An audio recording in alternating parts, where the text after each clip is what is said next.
Olá, seja bem-vindo a mais um dos nossos vídeos da série de adensamento dos solos, e nesse vídeo nós vamos falar sobre a determinação do coeficiente de adensamento a partir do ensaio de adensamento incremental. Vamos lá?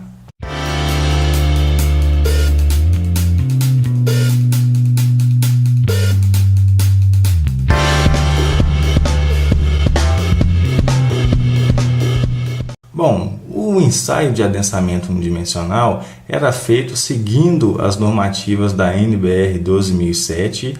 Essa norma foi cancelada, hoje ela se encontra cancelada como uma norma brasileira. E como um segundo artifício, muitos laboratórios de mecânica dos solos têm recorrido à STM D2435, que estabelece basicamente os mesmos padrões de ensaio, de determinação de tensão de pré-adensamento, de coeficiente de adensamento, que é a norma brasileira. Elas são muito semelhantes. Mas quando uma norma brasileira é cancelada, não quer dizer que os procedimentos dela deixaram de ser válidos. Quer dizer que precisa-se haver uma revalidação, uma reanálise dessa norma, desse procedimento, e aí sim ela deve ser atualizada, lançada nos sistemas da ABNT para consulta, para aquisição e realização de novos ensaios, de novos procedimentos baseados em normativa técnica.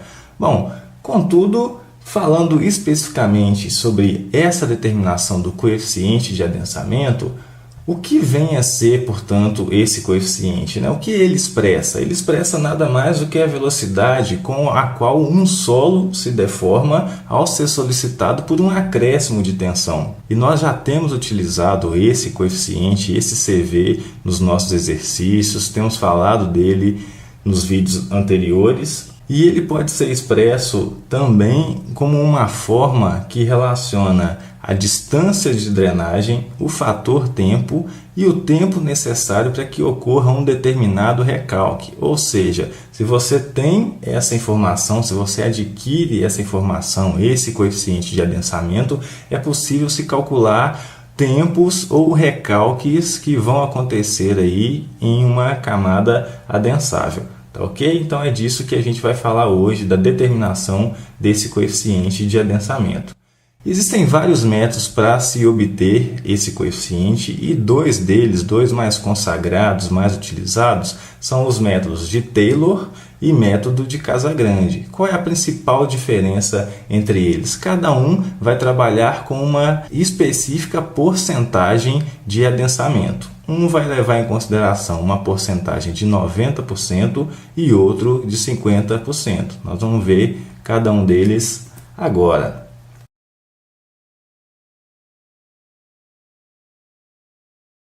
Inicialmente você vê um gráfico de variação da altura da amostra, ou a variação que o extensômetro que vai medindo essas deformações nos dão ao longo de um ensaio de adensamento em função do tempo em minutos. Só que nós vamos lançar na abscissa, em relação ao tempo, a abscissa desse gráfico na forma de raiz do tempo.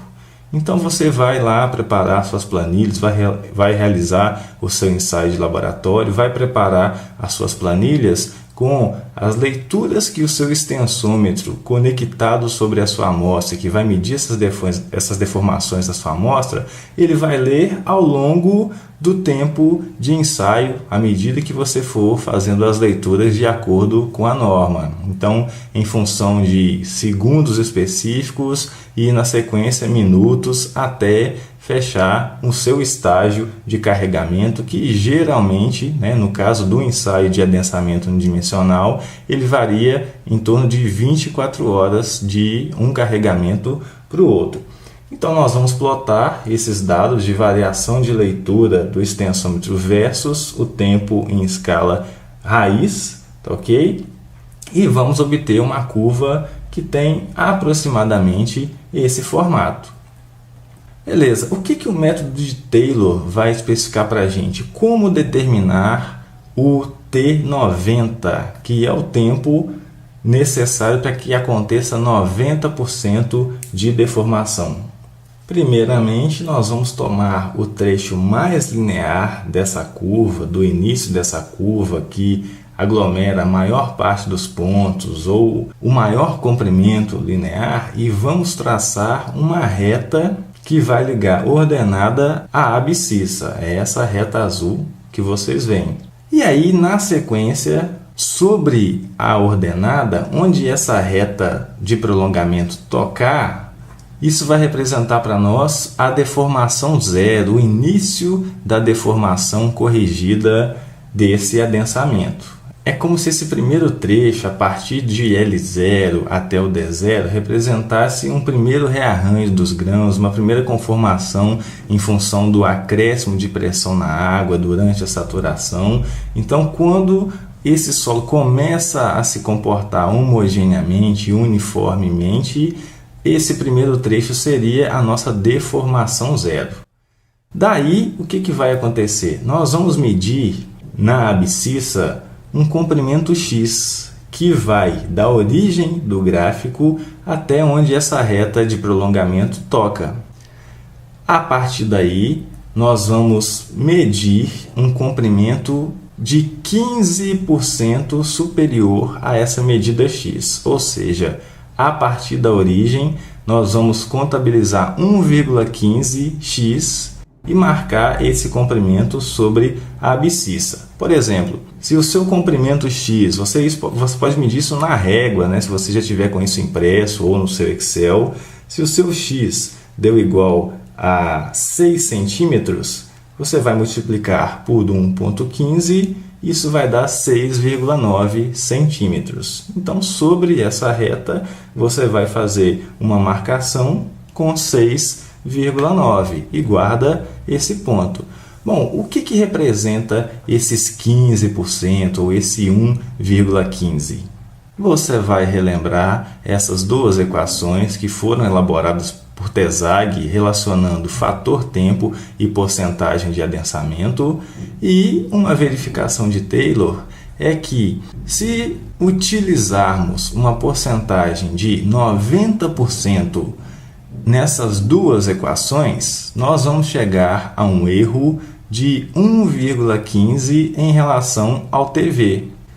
Se nessa primeira equação nós calcularmos a raiz do TV, a raiz do fator tempo, com uma porcentagem de adensamento de 90%, isso vai nos dar um valor de aproximadamente 0,798. Se nós utilizarmos a segunda equação, nós vamos chegar a um valor de raiz de TV igual a 0,921. Relacionando esses dois valores, essas duas raízes, se você pegar 0,921 e dividir por 0,798, isso vai dar aproximadamente 1,154, ou seja, 1,15.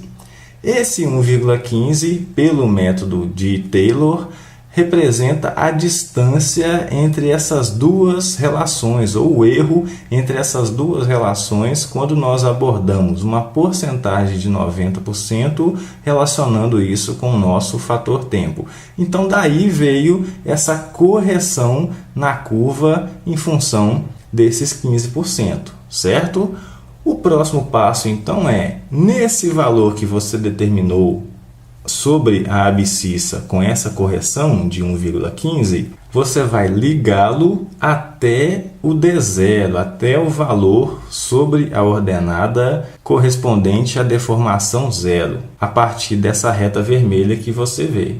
Onde essa reta vermelha tocar a sua curva, na horizontal vai representar para nós a deformação correspondente a 90%, e descendo uma vertical por esse ponto sobre a curva, nós vamos ter o valor de T90. Não se esqueça que estamos falando de raiz de T. Essa escala da abscissa é de raiz de T90. Então, para chegar ao valor de T90 de fato, você precisa elevar esse valor ao quadrado. Faz sentido? Uma vez que essa escala é de raiz do tempo. Ok, a partir do momento que você tem esse valor de T90, você pode calcular o valor do coeficiente de adensamento a partir da relação 0,848 vezes HD² sobre T90. Quem é esse 0,848? É exatamente o fator tempo correspondente a 90% de adensamento, retido aqui da tabela. Não é assim? E quem vai ser essa distância de drenagem a partir de um ensaio de laboratório? Nós já vamos ver após falar sobre o método de Casagrande. Nesse método de Casagrande, nós vamos plotar a variação das leituras do extensômetro para cada carregamento versus o tempo, só que agora não mais em uma escala de raiz de tempo, mas em uma escala de log, de minutos. Tá ok? Então, a primeira coisa a fazer nessa metodologia é se determinar um ponto, é se determinar um tempo correspondente a um ponto nesses trechos iniciais ou nesse trecho mais ao início da curva. Então, é o que nós estamos fazendo aqui, determinando um certo T1. O próximo passo vai ser você determinar sobre essa curva um ponto correspondente a um tempo 4 vezes maior do que o T1. Ou seja, se o seu T1 é igual a 2, você mede isso aí, você determina isso sobre a abscissa, não é assim? Sobre o eixo de tempo. Se o seu T1 é igual a 2, você vai marcar um novo ponto sobre essa curva, sendo igual a 4 vezes 2, 8 minutos. Se você está trabalhando com um T1 igual a 3, você vai marcar um novo ponto de T2 igual a 12, sempre T2 igual a 4 vezes o T1. O próximo ponto é determinar quanto vale essa ordenada ou esse delta, essa distância entre esses dois pontos marcados pela curva. Então, nós simplesmente traçamos uma horizontal sobre esses dois pontos e vamos medir quanto vale essa distância. Seria esse nosso valor de x. Na sequência, nós vamos rebater esse valor de x para cima a partir do seu ponto sobre a curva correspondente ao T1. Então, observa só. A partir do ponto sobre a curva referente a T1, nós rebatemos esse valor x para cima. Onde esse rebatimento tocar na abscissa, isso vai nos dar a deformação zero do método de Casagrande. O próximo passo consiste em tomar esse trecho mais linear de grandes deformações, representando para nós o trecho de compressão virgem. Nós vamos prolongar esse trecho para baixo, vamos prolongar o trecho de menores deformações já no final do adensamento. O que isso representa para nós à luz da teoria de adensamento? Representa o trecho de compressão secundária, não é assim? Então, nós vamos prolongar também esse trecho, e onde essas duas retas prolongadas se tocarem, isso vai representar para nós uma deformação correspondente a 100%, ou seja, o final do adensamento primário. Sabe qual é a diferença entre o método de Casagrande e o de Taylor em relação à porcentagem de adensamento? É que o método de Casagrande trabalha com a porcentagem de 50%. Então, nessa metodologia, já que a gente determinou quanto vale D0, ou seja, a deformação de 0%, e quanto vale D100, a deformação de 100%, nós vamos fazer uma média entre esses valores. E vamos estabelecer sobre a nossa curva esse valor de D50, ou seja, 50% do adensamento. Então, é essa reta que você verifica agora. Você vai medir quanto você tem de D0, quanto você tem de D100, vai fazer uma média e esse valor encontrado você vai traçar uma horizontal por ele até a curva. Onde essa horizontal tocar na curva, você vai simplesmente fazer uma leitura verticalmente sobre a abscissa do seu gráfico. Isso representa nada mais do que o seu T50. Você precisa aplicar a função de logaritmo e de ln para retirar esse valor original de T50? Não. Aqui não se houve uma conversão de log nos valores determinados aí de tempo do ensaio. Simplesmente esses valores foram plotados sobre um gráfico em escala log na abscissa, um gráfico semi-logarítmico. Beleza, você acaba de determinar o seu T50 do ensaio de adensamento para esse carregamento específico. Porque para cada carregamento nós vamos ter um coeficiente de adensamento diferente. Ok, agora que nós já temos o tempo, nós já temos o TV, que esse TV para o método de Casagrande, ele corresponde a 0,197, pode verificar na sua tabela. Para uma porcentagem de adensamento igual a 50%, nós temos um TV de 0,197. E aí basta agora determinar quem é a nossa distância de drenagem pelo ensaio ou pelas metodologias do ensaio de adensamento. Ok, então fica faltando para nós agora o H50. Quem é essa distância de drenagem? Quem que nós vamos utilizar aí como sendo essa distância de drenagem? Ela vai ser igual a meio de H50. Quem é esse H50? Você pode voltar aqui no gráfico de Taylor de raiz de T90 e enxergar, segundo a norma, H50 como a relação H0 menos 5 nonos de H0 menos H90, onde H0 é exatamente onde a curva toca o eixo das ordenadas, ou seja, o nosso D0 apresentado aqui, e H90 é aquela leitura de altura do cor de prova em milímetros correspondente a 90% de adensamento, ou seja, é quem nós representamos aqui como D90. Logo, H50 obedece a essa relação. H0 menos 5 nonos de H0 menos H90, obtendo-se esse valor de H50, você entra com ele nessa relação de CV, calculando, portanto, o seu coeficiente de adensamento. Tá ok? Bom, isso em relação ao método de Taylor, certo? Se você estiver trabalhando no método de Casagrande, o que falta ou como que a gente vai calcular essa altura de drenagem? Essa altura de drenagem vai ser correspondente à altura que você vai tirar de 50% de adensamento aqui pelo método de Casagrande, dividido por 2. Essa altura de drenagem vai ser função da altura correspondente a 50% de deformação aqui no nosso método. Então, observa que ela é função, não quer dizer que ela coincide, que ela é o mesmo valor de H50. Por quê? Por conta da metodologia do ensaio, por conta da drenagem dessa amostra durante o ensaio. Ela é drenada por baixo e por cima, pela base e pelo topo.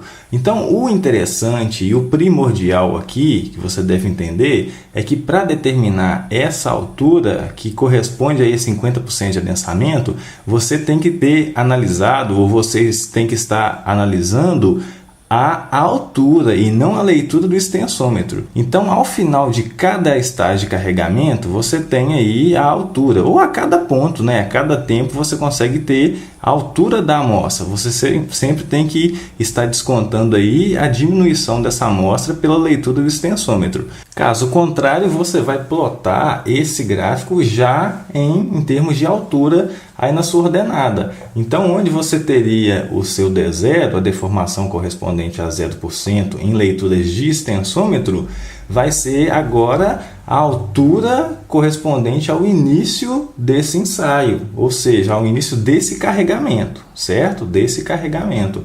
O D100, em termos de altura, vai corresponder à altura de 100% de adensamento. Então, fazendo essa média, nós calculamos aí a altura correspondente a 50%, que é o que nós vamos usar para chegar na nossa distância de drenagem pelo método de Casagrande.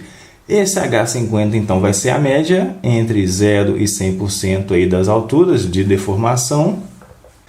E de posse do H50, nós vamos dividir esse valor por 2, porque isso é o que representa a nossa distância de drenagem. Como a amostra é drenada pelas duas faces, nós vamos pegar esse H50 e dividir por 2, tá ok?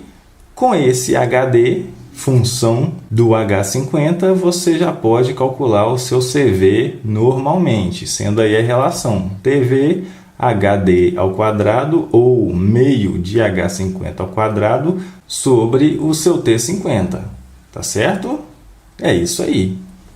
Espero que esse vídeo tenha te ajudado. Agora você já consegue calcular o coeficiente de adensamento como mais um parâmetro de ensaio de adensamento. Consegue mandar ver aí nos seus exercícios, nos seus ensaios de laboratório.